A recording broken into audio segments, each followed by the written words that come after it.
जय हिंद दोस्तों मेरा नाम है रोई मीणा। आपका हमारे YouTube channel logic science academy पर आपका तहे दिल से स्वागत है। दोस्तों हम पढ़ रहे थे पाचन तंत्र डाइजेशन सिस्टम में पार्ट 1 हम पढ़ चुके हैं। आज हम पढ़ेंगे दोस्तों डाइजेशन सिस्टम पार्ट 2। दोस्तों डाइजेशन सिस्टम में हमने पाचन तंत्र का मार्ग, पाचन तंत्र की परिभाषा और दोस्तों छोटी आंत पढ़ ली थी। आज हम जो पढ़ेंगे वो पढ़ेंगे बड़ी आंत, ओनली सिर्फ बड़ी आंत। दोस्तों मैंने आपको बताया कि जो पाचन तंत्र का मार्ग होता है किस तरीके से मुंह से स्टार्ट होकर के गुद्दा द्वार तक खत्म होता है। जब दोस्तों हम भोजन करते हैं तो भोजन की जो शुरुआत होती है दोस्तों हमारे मुंह से होती है, और मुंह से होती हुई दोस्तों मुख, गुहा, गर्सनी, गर्शिका, आमाशय, छोटी आंत, बड़ी आंत, मलाशय होते हुए दोस्तों गुद्दा द्वार तक किस तरीके से पहुंचती है, इस बात की हम चर्चा करेंगे। दोस्तों जो पाचन तंत्र का जो मार्ग होता है इसकी शुरुआत होती है दोस्तों मुंह से। इसकी शुरुआत होती है मुंह से। मुंह के बाद में जो भोजन आता है दोस्तों वो आता है मुख गुहा में। और दोस्तों मुख गुहा के 3 पार्ट होते हैं, एक होता है दांत, एक होती है जीभ, एक होती है लार। दोस्तों भोजन के पाचन में कहीं ना कहीं मुख गुहा के इन तीनों पार्टों का योगदान रहता है। दांत होते हैं दोस्तों ये सरल भोज्य पदार्थों को, जो जटिल भोज्य पदार्थ होते हैं उन्हें सरल भोज्य पदार्थों में कन्वर्ट करने में सहायता करता है। जबकि जो जीभ होती है दोस्तों ये शरीर के तापमान में भी सहायक होती है और भोजन को पीछे की ओर खिसकाने में, यानी जो भोजन नली होती है उसमें खिसकाने में भी, जो ग्रसनी होती है उसमें खिसकाने में भी सहायक होती है। लार की बात की जाए दोस्तों तो जो लार ग्रंथि होती है ये भोजन को चिपचिपा पदार्थ पहुंचाती है, चिपचिपा पदार्थ प्रदान करती है, जो कि भोजन को जो भोजन नली होती है उस भोजन नली में जाने में सहायता प्रदान करती है। इसलिए दोस्तों कहीं ना कहीं इस पाचन मार्ग के जो अनेक जो अंग हैं इन अंगों का भोजन के पाचन में किसी न किसी प्रकार से बहुत योगदान है। दोस्तों मुख गुहा के बाद में जो भोजन होता है मैंने बताया था आपको ग्रसनी में होता है, और जो ग्रसनी होती है दोस्तों ये भोजन और वायु का मार्ग होता है। जो ग्रसनी होती है ये भोजन और वायु का मार्ग होता है। दोस्तों होता क्या है जब हम श्वास लेते हैं, आपको एक बात बता दूं कि कभी भी हम भोजन और श्वास एक साथ नहीं ले सकते। ग्रसनी को भोजन और वायु का क्रॉस मार्ग कहा जाता है। दोस्तों जब हम श्वास लेते हैं तो ग्रसनी श्वास नलिका में खुलती है। ग्रसनिका के बाद में जो श्वास जाता है हमारा श्वास नली में जाता है। मैंने आपको श्वसन तंत्र में पढ़ाया था कि किस तरीके से श्वास नली में जाता है। अगर आप और डिटेल में जानना चाहते हो तो लिंक आपको डिस्क्रिप्शन में मिल जाएगा, जाके आप देख सकते हो। लेकिन जब बात भोजन की करते हैं तो भोजन ग्रसनी के बाद में दोस्तों गर्शिका में जाता है, और गर्शिका को ही कहा जाता है दोस्तों ग्रास नाली या भोजन नली। तो आपको ध्यान रखना है सबसे पहले भोजन जाता है वो मुंह में जाता है, मुंह के बाद मुख गुहा में जाता है। मुख गुहा में 3 अंगों का सामना होता है भोजन से, दांत, जीभ और लार ग्रंथियां। मुख गुहा के बाद में जो भोजन जाता है दोस्तों वो ग्रसनी में जाता है। ग्रसनी होता है ये भोजन और वायु का क्रॉस मार्ग होता है। और गर्शनी के बाद में दोस्तों जो भोजन होता है वो गर्शिका में जाता है। गर्शनी जो खुलती है वो गर्शिका में खुलती है, इसलिए दोस्तों गर्शनी है उसके बाद में जो भोजन जाता है वो गर्शिका में जाता है। और गर्शिका को ही दोस्तों ग्रास नली या भोजन नली कहा जाता है। दोस्तों गर्शिका के बाद में जो भोजन जाता है वो जाता है आमाशय में, और आमाशय में लगभग दोस्तों 1 से 1.5 घंटा रुकने के बाद में आमाशय की जो आकृति होती है वो जे आकार की होती है। आमाशय की आकृति होती है जे आकार की, और आमाशय में भोजन रुकने के बाद में भोजन जाता है दोस्तों छोटी आंत में। छोटी आंत मैंने आपको अच्छे से पढ़ाया था दोस्तों पिछली वीडियो में, पार्ट 1 में। मैं आपको बता दूं बेसिकली जो छोटी आंत होती है इसकी जो लंबाई होती है दोस्तों 6.5 मीटर होती है। छोटी आंत की जो लंबाई होती है दोस्तों वो कितनी होती है 6.5 मीटर होती है। छोटी आंत के दोस्तों 3 भाग होते हैं। एक भाग होता है दोस्तों डोडोनियम, इसे दोस्तों ग्रहणी भी कहा जाता है। दोस्तों ये जो ग्रहणी भाग होता है ये पहला भाग है किसका, छोटी आंत का। दोस्तों ये सबसे ज़्यादा पाचन करता है। दोस्तों अगर मैं कहूँ तो पूरे पाचन तंत्र में दोस्तों जो सबसे ज़्यादा भोजन का पाचन करता है वो ये वाला पार्ट करता है, डोडोनियम। इसके बाद दोस्तों एक दूसरा भाग है दोस्तों छोटी आंत का, उसका नाम है जेजुनम। जेजुनम करता है दोस्तों भोजन को पाचन में भी सहायक होता है, और भोजन में जो अवशिष्ट पदार्थ है, कहने अवशिष्ट पदार्थों को तो बाहर निकाल दिया जाता है, लेकिन जो महत्वपूर्ण पदार्थ, जो अच्छे पदार्थ उनको अवशोषण करने का कार्य भी दोस्तों जेजुनम कहीं ना कहीं किसी न किसी रूप में करता है। ये तो हो गया दूसरा पार्ट। लेकिन दोस्तों इसके अलावा एक पार्ट और होता है जो कि भोजन में जो अच्छे पदार्थ होते हैं उनका अवशोषण करने में सहायक होता है, उसे कहा जाता है दोस्तों इलियम।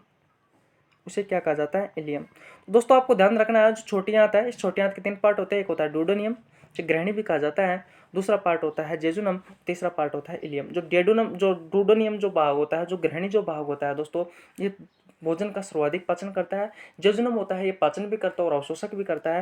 और दोस्तों जो अवशोषण करने का जो कार्य करता है वो कौन करता है? इलियम करता है। बात क्लियर है? अगर आपको डिटेल में जानना है तो दोस्तों पिछली वीडियो में मैंने सिर्फ इस पर ही बढ़िया छोटी आंत पर ही बात की थी, तो आप वहां जाके अच्छे से पढ़ सकते हो। ये तो मैं कल का पढ़ाया हुआ दोस्तों वापस रिपीट कर रहा हूँ। छोटी आंत के बाद में जो भोजन जाता है दोस्तों वो बड़ी आंत में जाता है, और बड़ी आंत को आज हम अच्छे से पढ़ेंगे। इसकी जो लंबाई होती है दोस्तों 1.5 मीटर होती है। और बड़ी आंत के बाद में दोस्तों जो भोजन जाता है वो मलाशय में जाता है। दोस्तों एक तरीके से कहूँ तो बड़ी आंत का ही एक पार्ट होता है मलाशय। बड़ी आंत के 3 पार्ट होते हैं दोस्तों। इन तीनों पार्टों में जो तीसरा नंबर का जो पार्ट है इसे मलाशय कहा जाता है। वैसे में बात की जाए तो बड़ी आंत की अभी आपको चर्चा करूंगा, लेकिन मैं बड़ी आंत के यहाँ भी 3 पार्ट बता देता हूँ। जो बड़ी आंत का जो पहला पार्ट होता है उसे सीकम कहा जाता है। दूसरा पार्ट होता है दोस्तों उसे कोलन कहा जाता है। और जो तीसरा पार्ट होता है दोस्तों उसे रेक्टम कहा जाता है। और ये रेक्टम वाला पार्ट ही दोस्तों क्या होता है? मलाशय। मलाशय का मतलब होता है दोस्तों मल प्लस आशय। अगर आप मलाशय के संधि विच्छेद करोगे दोस्तों तो ये टूटता है मल प्लस आशय में। और आशय का मतलब होता है दोस्तों जमा करना। आशय का मतलब क्या होता है?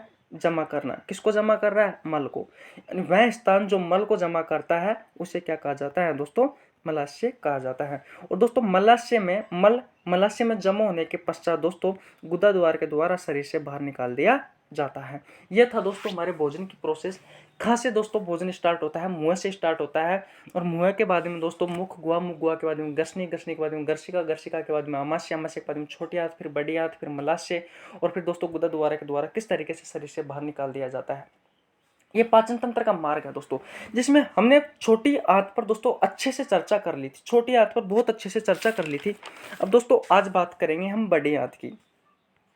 आज बात करेंगे दोस्तों बड़ी आंत की। सबसे पहले मैं आपको बता देता हूं दोस्तों, जो छोटी आंत होती है इसकी आकृति किस तरीके से होती है।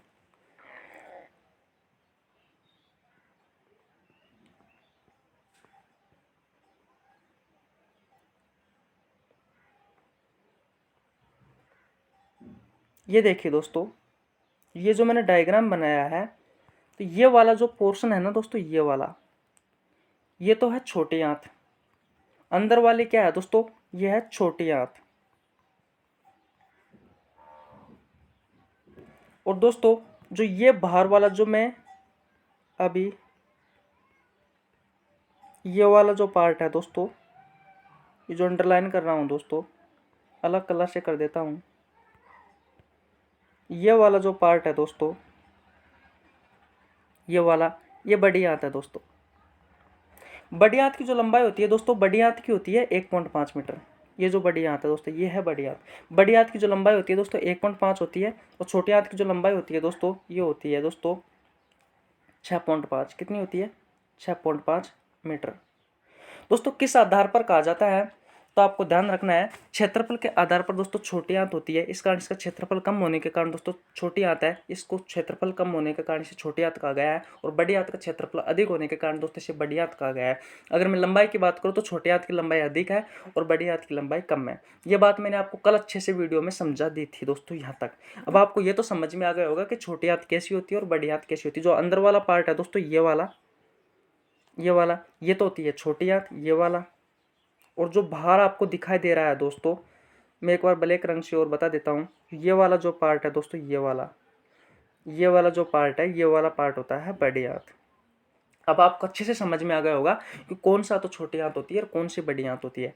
बड़ी आंत की मैंने आपको लंबाई बता चुका हूँ। बड़ी आंत की जो लंबाई होती है 1.5 मीटर होती है। छोटी आंत की जो लंबाई होती है दोस्तों 6.5 होती है। और पिछली वीडियो में दोस्तों मैंने आपको छोटी आंत बहुत अच्छे से पढ़ाया था, बहुत अच्छे से एक एक डिटेल में पढ़ाया था। आज बात करेंगे हम दोस्तों बड़ी आंत की। आखिरकार बड़ी आंत होती क्या है? सबसे पहले मैंने अभी डायग्राम की सहायता से मैंने बताया था कि जो बड़ी आंत होती है दोस्तों, बड़ी आंत की जो लंबाई होती है वो होती है 1.5 मीटर। बड़ी आंत की लंबाई कितनी होती है दोस्तों? 1.5 मीटर होती है। ये बात क्लियर है दोस्तों आपको? बिल्कुल दोस्तों। अब बात आती है दोस्तों कि बड़ी आंत का जो मुख्य कार्य होता है वो क्या होता है। तो दोस्तों जो बड़ी आंत होती है, इस बड़ी आंत का जो मुख्य कार्य होता है दोस्तों ये होता है जल का पुनः अवशोषण करना। होता क्या है, हमारा जो आमाशय होता है, इस आमाशय में एक बार जल का अवशोषण होता है। और बड़ी आंत के अलावा भी दोस्तों जो छोटी आंत होती है हमारी, इस छोटी आंत में पहले भोजन छोटी आंत में आता है, उसके बाद में बड़ी आंत में आता है। छोटी आंत में मैंने पढ़ाया था, मैंने बताया था दोस्तों कि जो अच्छे पदार्थ होते हैं उनका अवशोषण भी किया जाता है छोटी आंत में भी। छोटी आंत में मैंने आपको एक चीज़ बताई थी, जो इलियम होता है दोस्तों, जिसकी संरचना इस तरीके से होती है। इलियम के पास में छोटे छोटे तंतु पाए जाते हैं, इसे रसांकुर कहा जाता है। ये रसांकुर क्या करते हैं दोस्तों, इस तरीके से रसांकुर क्या करती होती है, रसांकुर क्या करते हैं, अवशोषण का कार्य करते हैं। तो होता क्या है दोस्तों, यहाँ भी अवशोषण होने का कार्य करता है। उसके बाद में दोस्तों बड़ी आंत क्या करती है, बड़ी आंत का सिर्फ ये है कि ये जल का पुनः अवशोषण का कार्य करती है।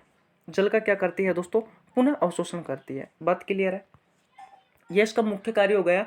और आपको लंबाई भी पता चल गई कि बड़ी आंत की जो लंबाई होती है दोस्तों 1.5 मीटर होती है। और छोटी आंत की जो बाहर की जो आवरण पाया जाता है, जो बाहर का जो आवरण पाया जाता है छोटी आंत की, वो बड़ी आंत होती है। बात क्लियर है। बड़ी आंत के कार्य मैंने कल अच्छे से वीडियो में बता दिए थे, आज छोटी आंत के मैंने कल कार्य अच्छे से वीडियो में बता दिए थे कल। और दोस्तों अब बड़ी आंत की बात की जा रही है, तो बड़ी आंत का जो मुख्य कार्य होता है वो होता है जल का पुनः अवशोषण करना। बात अच्छे से समझ में आ गई। अब बड़े आंत के दोस्तों 3 पार्ट होते हैं। एक होता है दोस्तों सीकम, पहला पार्ट। दूसरा पार्ट होता है वो होता है दोस्तों कोलन। और तीसरा पार्ट होता है वो होता है रेक्टम। दोस्तों जो सीकम वाला पार्ट है दोस्तों, ये क्या करता है, सेलुलोज को पचाता है। सिर्फ आपको अभी ये ध्यान रखना है कि जो सीकम वाला पार्ट होता है, पहला पार्ट बड़ी आंत का, वो सेलुलोज को पचाता है। अब आप पूछोगे कि सर सेलुलोज होता क्या है, तो टेंशन ना कीजिए, सेलुलोज के बारे में अभी मैं फुल डिटेल में चर्चा करने वाला हूँ। लेकिन सबसे पहले आपको ध्यान रखना है कि जो सीकम होता है दोस्तों, वो सेलुलोज का पाचन करता है। उसके बाद में बात आती है दोस्तों कोलन। दोस्तों जो कोलन होता है, ये बड़ी आंत का सबसे बड़ा भाग होता है। बड़ी आंत की मैंने लंबाई बताई थी दोस्तों आपको 1.5 मीटर होती है। इस 1.5 मीटर में सिर्फ दोस्तों 0.8 मीटर, ये 0.8 मीटर जो लंबाई होती है दोस्तों, वो कोलन की होती है। इसलिए दोस्तों इसे बड़ी आंत का सबसे बड़ा भाग कहा जाता है। और 0.8 के अलावा दोस्तों 0.8 के अलावा जो 0.7 मीटर है दोस्तों, ये 0.7 मीटर जो लंबाई होती है दोस्तों, ये सीकम की और रेक्टम की होती है। और सिर्फ 0.8 मीटर दोस्तों किसकी होती है, ओनली फॉर कोलन की होती है। इसलिए दोस्तों इसे बड़ी आंत का सबसे बड़ा भाग कहा जाता है। मैं आपको फिर दोबारा बता देता हूं कि जो बड़ी आंत की जो कुल लंबाई होती है दोस्तों 1.5 मीटर होती है कुल लंबाई, जिसमें से दोस्तों 0.8 मीटर केवल कोलन की होती है। जो बड़ी आंत का दूसरा पार्ट है कोलन, इसकी होती है 0.8 मीटर, इसलिए इसे बड़ी आंत का सबसे बड़ा भाग कहा जाता है। और दोस्तों सीकम और रेक्टम, इन दोनों की दोस्तों कुल मिलाकर के 0.7 मीटर लंबाई होती है। इसलिए आपको ध्यान रखना है दोस्तों कि ये जो कोलन वाला पार्ट है, ये बड़ी आंत का सबसे बड़ा भाग होता है। और इसकी जो लंबाई होती है दोस्तों, ये 0.8 मीटर होती है। बात समझ में आ गई। तीसरे पार्ट की बात कर लेता हूं दोस्तों। जो बड़ी आंत का जो तीसरा पार्ट है, इसे कहा जाता है रेक्टम। और जो ये रेक्टम होता है, इसी भाग को मलाशय कहा जाता है। और मलाशय का मतलब होता है दोस्तों मल प्लस आशय। मलाशय का मतलब क्या होता है, अगर मलाशय की आप संधि विच्छेद करोगे तो मल प्लस आशय होता है। और दोस्तों आशय का मतलब होता है जमा करना। आशय का मतलब क्या होता है दोस्तों, जमा करना। दोस्तों ये क्या करता है, मल प्लस आशय। आशय का मतलब होता है जमा करना, मल को जमा करना। दोस्तों क्या हो गया, मल को जमा करना। तो मल को जमा करता है वो क्या कहलाता है दोस्तों, वो कहलाता है मलाशय। और दोस्तों मलाशय किसे कहा गया है, बड़ी आंत का जो तीसरा पार्ट है दोस्तों रेक्टम, उसे क्या कहा गया है, उसे मलाशय कहा गया है। जैसे कि दोस्तों मैं आपको बताता हूं, आपने सुना होगा पित्ताशय, सुना होगा दोस्तों। पित्ताशय का अगर मैं तोड़ू, अगर पित्ताशय का मैं संधि विच्छेद करूं, तो आप कहोगे कि पित्त प्लस आशय। आशय का मतलब हो गया दोस्तों जमा करना। बात क्लियर है। एग्जाम्पल है दोस्तों ये, जिस तरीके से मैंने मलाशय का संधि विच्छेद किया था, उसी तरीके से मैं आपको पित्ताशय समझा रहा हूँ कि पित्ताशय का अगर संधि विच्छेद करता हूँ दोस्तों, पित्त प्लस आशय होता है। आशय का मतलब होता है जमा करना, यानी वह स्थान जो पितरस को जमा करता है, वह स्थान जो पितरस को जमा करता है यानी पित्त को जमा करता है, वो क्या कहलाता है? पित्ताशय कहलाता है। दोस्तों आपसे बहुत बार क्वेश्चन पूछा जाता है कि पितरस का निर्माण होता है, तो दोस्तों पितरस का जो निर्माण होता है वो तो होता है लीवर में, लेकिन जो पितरस जो जमा होता है वह होता है पित्ताशय में। पितरस का निर्माण तो होता है दोस्तों लीवर में, और जमा कहाँ होता है दोस्तों? पित्ताशय में होकर का, पित्ताशय में होता है। और दोस्तों यह कार्य कहाँ आकर करता है? आप करना है, ये कार्य आकर करता है छोटी आंत में। ये टॉपिक से बाहर है, लेकिन दोस्तों बहुत इंपॉर्टेंट है, बहुत बार एग्जाम में पूछा हुआ है दोस्तों कि पित्ताशय का निर्माण कहाँ होता है, पित्ताशय जमा कहाँ होता है, पित्ताशय कहाँ आकर कार्य करता है, इसलिए मैंने आपको बताना उचित समझा। तो ध्यान रखना है, पित्ताशय का जो निर्माण होता है, जन्म होता है, वो लीवर में होता है। और पित्ताशय जमा कहाँ होता है दोस्तों? पित्ताशय जो जमा होता है, सॉरी, पितरस जो जमा कहाँ होता है, पितरस का निर्माण होता है लीवर में, और पितरस का जमा, पितरस कहाँ जाके जमा होता है? तो पित्ताशय में जाकर के जमा होता है। पितरस कार्य कहाँ के करता है दोस्तों? तो पितरस जो कार्य करता है वो करता है छोटी आंत में। बात क्लियर है? अब आ जाते हैं हम मलाशय पे। मैंने आपको बताया कि जो मलाशय होता है दोस्तों, वह स्थान होता है जहां पर मल इकट्ठा होता है। और दोस्तों ये बड़ी आंत का ही तीसरा पार्ट है, रेक्टम। इस रेक्टम को ही क्या कहा जाता है? मलाशय कहा जाता है। बात क्लियर?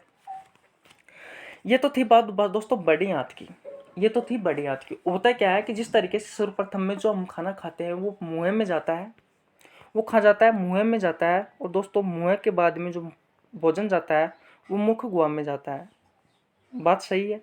मुख गुहा के बाद में दोस्तों जो भोजन जाता है वो ग्रसनी में जाता है, जो भोजन और श्वसन का मार्ग होता है, क्रॉस मार्ग होता है। वो ग्रसने के बाद में दोस्तों जो भोजन जाता है वो गर्शिका में कहा जाता है, वो गर्शिका को कहा जाता है दोस्तों भोजन नली। और गर्शिका के बाद में दोस्तों जो भोजन जाता है वो जाता है आमाशय में। किस में जाता है? आमाशय में जाता है। और दोस्तों आमाशय के बाद में जो भोजन जाता है दोस्तों वो जाता है छोटी आंत में। छोटी आंत में दोस्तों भोजन का सर्वाधिक पाचन होता है। छोटी आंत में दोस्तों भोजन का सर्वाधिक पाचन होता है और कुछ अवशोषक भी होता है दोस्तों। और छोटी आंत के बाद में दोस्तों जो भोजन जाता है वो जाता है दोस्तों बड़ी आंत में। कहाँ पे जाता है दोस्तों? बड़ी आंत में जाता है। और बड़ी आंत में दोस्तों मैंने आपको कार्य बता दिया कि बड़ी आंत का जो मुख्य कार्य होता है वो होता है जो भोजन में, जो भोजन का पुनः जल अवशोषण करना, यानी पुनः दोस्तों जल का अवशोषण करने का कार्य बड़ी आंत का होता है। बड़ी आंत के 3 पार्ट होते हैं। पहला होता है दोस्तों सीकम, दूसरा होता है कोलन, और तीसरा होता है रेक्टम। सीकम का जो कार्य होता है दोस्तों वो सेलुलोज को पचाता है। अब सेलुलोज के बारे में हम अच्छे से बात करेंगे। उसके बाद में जो कोलन होता है दोस्तों, ये कोलन जो बड़ी आंत होता है, उस बड़ी आंत का सर्वाधिक बड़ा भाग होता है। ये भी दोस्तों कहीं ना कहीं अवशोषण का कार्य करता है। और जो रेक्टम होता है दोस्तों, इस भाग को मलाशय कहा जाता है। ये मल को दोस्तों इसी भाग में जो मल होता है वो इसी भाग में जमा होता है रेक्टम में ही। और रेक्टम को क्या कहा जाता है दोस्तों? मलाशय कहा जाता है। यहाँ तक बात क्लियर है? मलाशय के बाद में दोस्तों भोजन जो मल है दोस्तों, इस मलाशय में आकर के जमा हो जाता है, इस रेक्टम में आकर जमा हो जाता है। और उसके बाद में दोस्तों जब जरूरत होती है शरीर को, तब दोस्तों गुदा के द्वारा शरीर से बाहर निकाल दिया जाता है। तो अपन ने छोटी आंत अच्छे से पढ़ ली दोस्तों, बड़ी आंत अच्छे से पढ़ ली। अब बात कर लेते हैं कि ये जो सेलुलोज होता है दोस्तों, ये सेलुलोज होता क्या है। सबसे पहले मैं आपको बताऊं, जो सेलुलोज होता है दोस्तों, ये एक प्रकार का कार्बनिक यौगिक है। जो सेलुलोज होता है वो क्या है? कार्बनिक यौगिक है दोस्तों। सेलुलोज होता है एक प्रकार का कार्बनिक यौगिक है। और दोस्तों प्रकृति में सर्वाधिक मात्रा में पाए जाने वाला कार्बनिक यौगिक है, वो छोटा मोटा नहीं है। प्रकृति में दोस्तों सबसे ज्यादा मात्रा में जो पाए जाने वाला क्या है? एक प्रकार का कार्बनिक यौगिक है। अगर कोई आपसे पूछे कि सेलुलोज होता क्या है, तो सर जो सेलुलोज होता है वो एक प्रकार का कार्बनिक यौगिक है। और दोस्तों प्रकृति में पाए जाने वाला सर्वाधिक कार्बनिक यौगिक है। कौन? सेलुलोज। यहाँ तक बात क्लियर है? सेलुलोज आपको अच्छे से समझ में आ गया है कि सेलुलोज होता क्या है। तो सेलुलोज एक कार्बनिक यौगिक है और प्रकृति में सर्वाधिक मात्रा में भी पाया जाता है। अब दोस्तों बात आती है कि सेलुलोज प्राप्त कहाँ से होता है। तो आपने देखा होगा जो पादपों की जो कोशिका भित्ति होती है, जो पादपों की जो कोशिका भित्ति होती है, होता क्या है दोस्तों? जब हम कोशिका पढ़ेंगे दोस्तों, होता है क्या, जब हम कोशिका पढ़ेंगे तो जो बाहर पादपों की जो कोशिका भित्ति होती है दोस्तों, तो ये बाहर की जो भित्ति होती है ना, बाहर का जो आवरण होता है ना दोस्तों, इस बाहरी आवरण में दोस्तों, इस बाहरी आवरण में सेलुलोज पाया जाता है। इस बाहरी आवरण में जो बाहरी आवरण होता है दोस्तों, इस बाहरी आवरण को कोशिका भित्ति कहा जाता है। और इस कोशिका भित्ति में सेलुलोज पाया जाता है। बात क्लियर है आपको? जी हाँ दोस्तों। अब बात आती है कि ये प्राप्त किससे होता है। तो दोस्तों जो हम चारा होता है, जो चारा होता है, इस चारे में भी सेलुलोज भरपूर मात्रा में पाया जाता है। उसके अलावा दोस्तों जैसे कि फलों के छिलके हो गए, फलों के छिलकों में भी जो सेलुलोज होता है वो भरपूर मात्रा में पाया जाता है। पेड़ पौधों की जो छाल हो गई, पेड़ पौधों की छाल में भी दोस्तों क्या होता है? सेलुलोज भरपूर मात्रा में पाया जाता है। पत्तों में भी सेलुलोज बहुत मात्रा में पाया जाता है। दोस्तों होता क्या है, मैं आपसे एक क्वेश्चन पूछता हूँ कि हम चारा क्यों नहीं खाते, तो आप बेसिकली कहोगे कि साहब हम चारा हमें अच्छा नहीं लगता, बहुत सारे पता नहीं क्या क्या आंसर होंगे, बहुत अजीब अजीब, इंसान के ऊपर डिपेंड करता है कि उसका आंसर क्या देता है।